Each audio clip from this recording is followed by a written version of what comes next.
Well, it's finally arrived. It's been almost 3 years since Gran Turismo Sport launched on the PlayStation 4. And finally, we have a new racing sim. Man, I've been waiting for this a long time. And Assetto Corsa Competizione is not without some controversy. So let's talk about it. First thing I want to do, before we address everybody's gripes, and including my own, before we kind of get into what's wrong with it and what we want to see changed or improved, I just kind of want to start out, introduce this section almost as an open letter to Kunos Simulations. And just say that I am really glad they ported this over to the PlayStation 4. I know they're probably going through just an absolute shitstorm of criticism and complaints because, there are some legitimate concerns here that should be addressed. But before we get into that and start beating them up, I just want to really express gratitude for just putting this out on the PlayStation. They didn't have to do that. This was a PC thing. I'm glad they did. And I can see where there had to be compromises made because, let's face it, the PlayStation 4 is 7-year-old hardware. And one of the things that I can greatly appreciate about one of the tough choices that Kunos had to make when porting this over is where they were and were not willing to compromise. One of the things that they expressly were not willing to compromise on at all in any way is the deep, complex, and interrelated physics model that's going on in this racing sim. So everything else was secondary to getting true, real FU simulation physics on a console. It's not dumbed down. It's not nerfed for console players. It doesn't have all the rough edges sanded off. It's a real deal simulation. And in order to make that work on this 7-year-old hardware, they've had to cap the frame rate at 30. I'm not going to say locked at 30. To me, locked at 30 frames per second means it never dips below 30 frames per second, and this definitely does. So it's just capped at 30. It won't go any higher than 30 frames a second. So they've made a bunch of compromises in order to get this physics engine running on the PlayStation 4. And they're getting a lot of grief for it. And then they're getting some grief for some other things, which are, fair, I guess. But before we get into where this thing needs to be improved, I just wanted to mention that I appreciate what they're doing, and I 100% agree with them that the physics model is the most important thing when it comes to racing sim. But with that, let's get into what's good and what's maybe not in this game. I picked the game up as soon as it was available on the PlayStation Store. So I've only had the game for just over 24 hours. So of course this isn't going to, be some kind of review or anything like that. That's not really possible. But I just want to sort of talk about my impressions after having played it for a good chunk of the last day. Of course, the first thing that everybody's talking about is frame rate. Yes, the frame rate is capped at 30. Yes, it dips well below that sometimes. But overall, it's playable. It really is playable. Obviously, if you have a $3,000 gaming PC, then that's the way to play it. In 4K and 100 frames a second, and of course. But we're not talking, you can't compare a 7-year-old PlayStation 4 that's $300 to a gaming PC that's 10 times that. So having had to wait for 3 years to get my hands on a new sort of sports car racing sim. Like I say, the last one was Gran Turismo Sport. Before that, Project Cars 2. Before that, the original Assetto Corsa and the original Project Cars. So it's been a long time coming. But yeah, frame rate's an issue, but you know what? It's playable. You can get over it. Honestly, one of the things that bugs me, maybe as much as the frame rate, is really the rear view. The rear view mirror, the resolution in the rear view mirror is so low, and it looks so ugly that I just turn it off and don't even use it because it's horrendous. So the rear view is just kind of gross.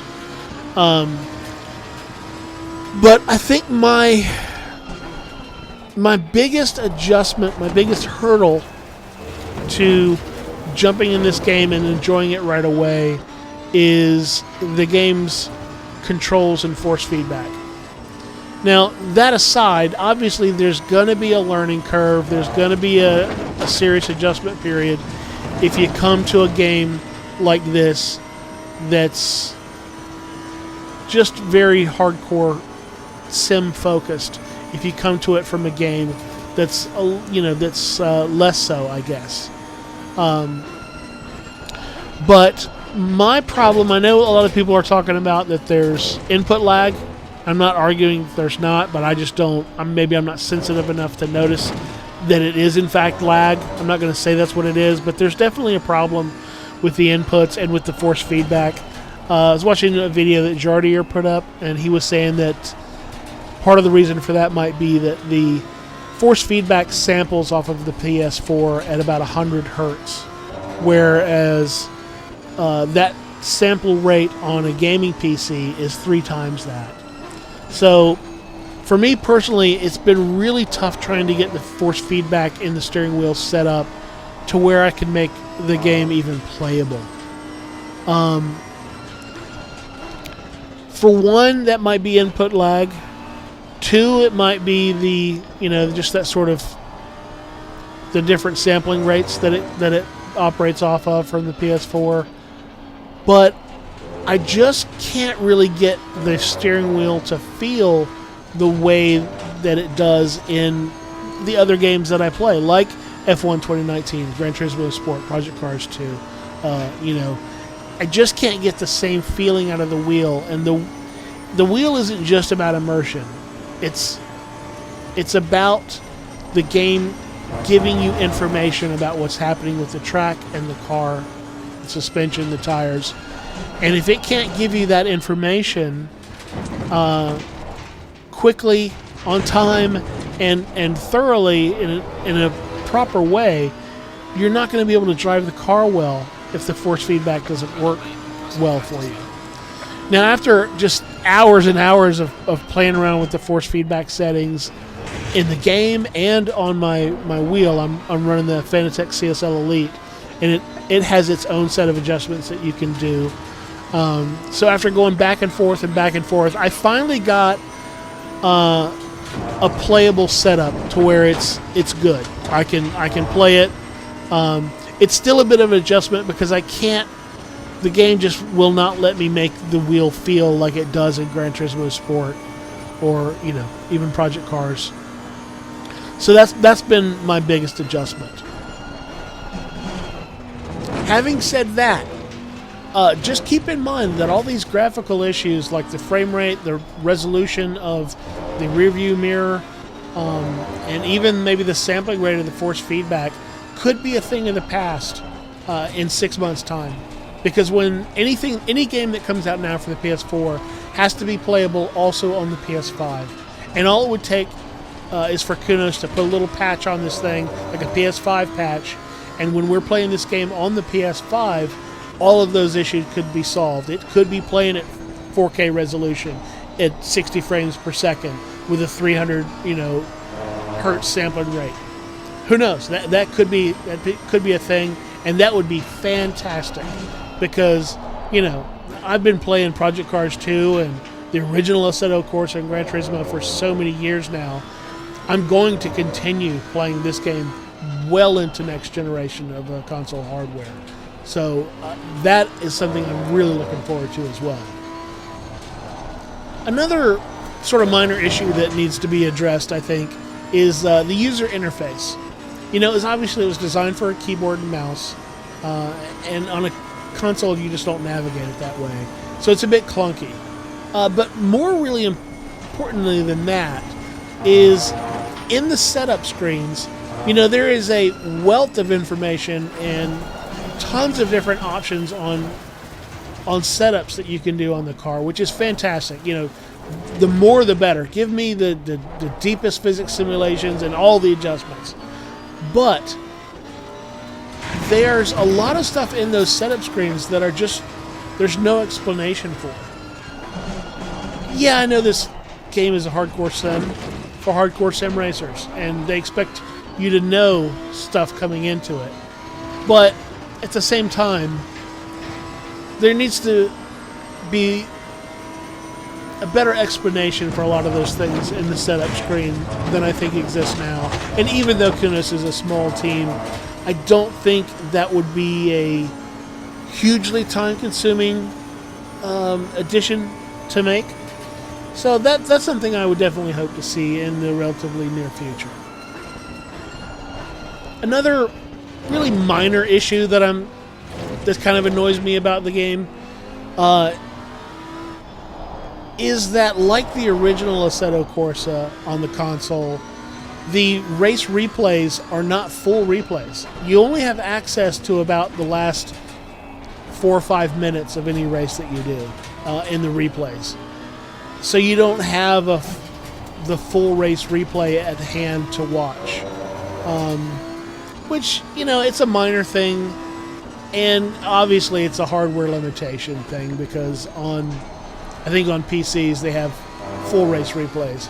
But on console, on the original Assetto Corsa and on Assetto Corsa Competizione, there's just no full race replay, and probably not going to be fixed on the PS4.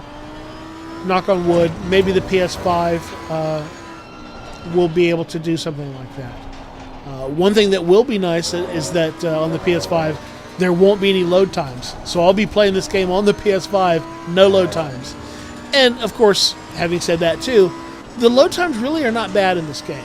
So that's really not a complaint. I was just sort of looking forward to the solid state drive in the PS5 making load screens a thing of the past.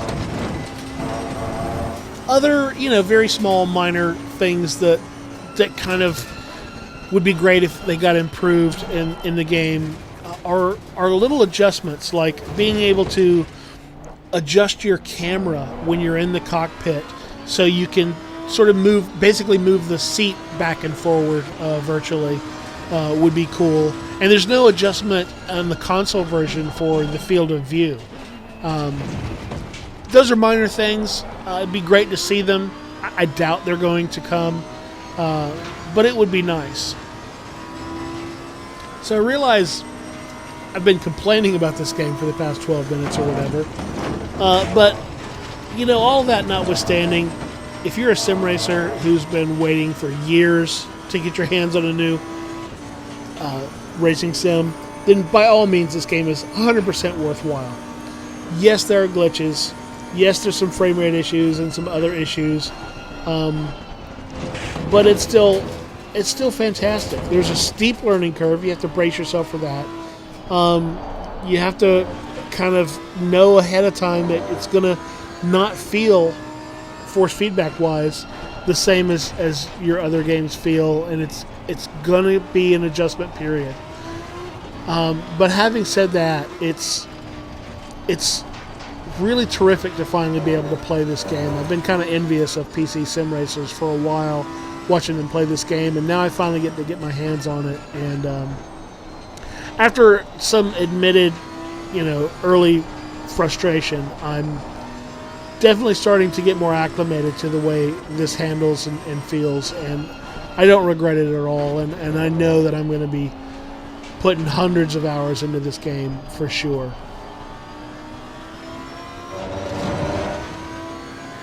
And now that you know kind of vaguely what's going on with the game and you know my thoughts on it, I'm going to just sit back here for the last couple of minutes of this video and let it play and let you watch me not win this race at Spa-Francorchamps in the GT3 Lambo Hurricane. Enjoy.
All right, P5. Well, it's not last place, but it's not winning either.